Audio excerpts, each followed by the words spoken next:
So one thing I'm seeing in Raleigh is just a lot of hypocrisy from the so-called progressives.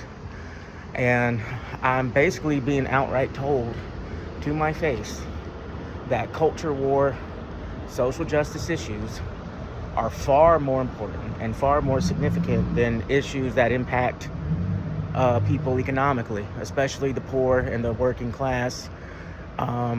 They just announced that they were going to increase the price of parking downtown, and they're going to get rid of the 2-hour free parking program, and they're going to raise the rates, and some spots will be spots where you have to pay to park 24 hours.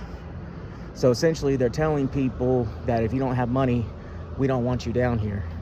And several months ago, there was a big scandal in the news over this woman, Jennifer Martin, who used to be the director of Shop Local Raleigh, who made a post using an anonymous account, essentially saying offensive things about trans people, you know.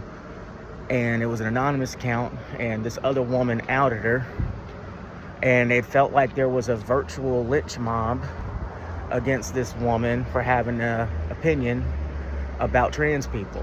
That's what I would call it. I mean, they seriously act like this woman committed the greatest crime ever in the history of the city of Raleigh. That was the level of outrage and fire I saw this woman for having an opinion she put up anonymously. And the reason for that is these so-called progressives, they truly believe that words are violence.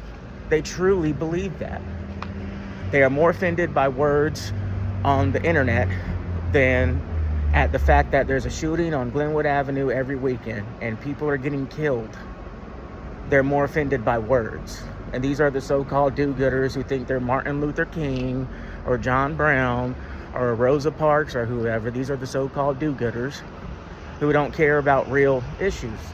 And so now that they're going to raise the price of parking, that's going to do harm to people who are already getting by. And that's a serious economic issue which impacts everybody who wants to come downtown, not just trans people. And I'm not seeing any outrage at all, no outrage at all from these people who wanted to make Jennifer Martin homeless. I'm not seeing 1 ounce of outrage.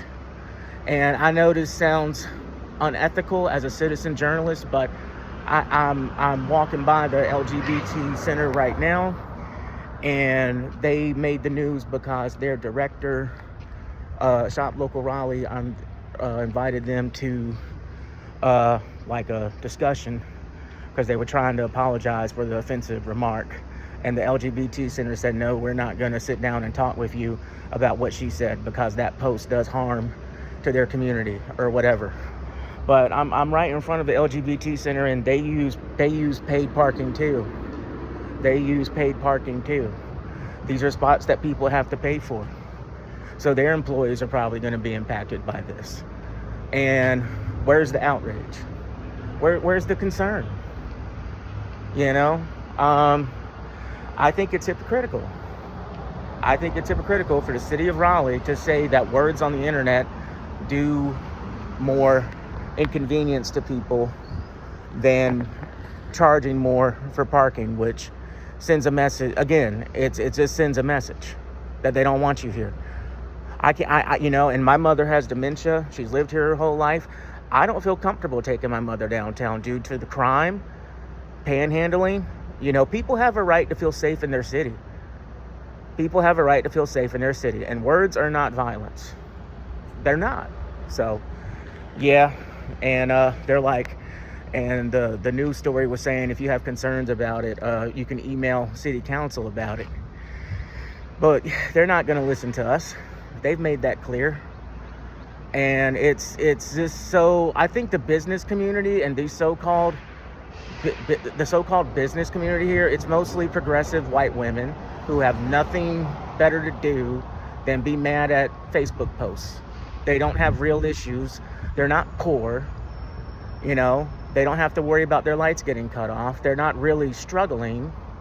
So they're raising Cain about this whole Jennifer Martin thing. And it's very tone deaf. You know, it's very tone deaf. And I don't think all are welcome in Raleigh. How can you say all are welcome in Raleigh when they're clearly not? And so, yeah, it's shameful. And another point I want to make too is, yeah, again, these city council people, the overwhelming majority of them pretend to virtue signal with progressive stuff. You know, that most of them supported the BLM protests, most of them support the pride parades, and most of them support DEI and all this progressive language. And that's how these business owners are getting swindled and lied to, because the leaders are pretending to be on their team while they screw everybody over.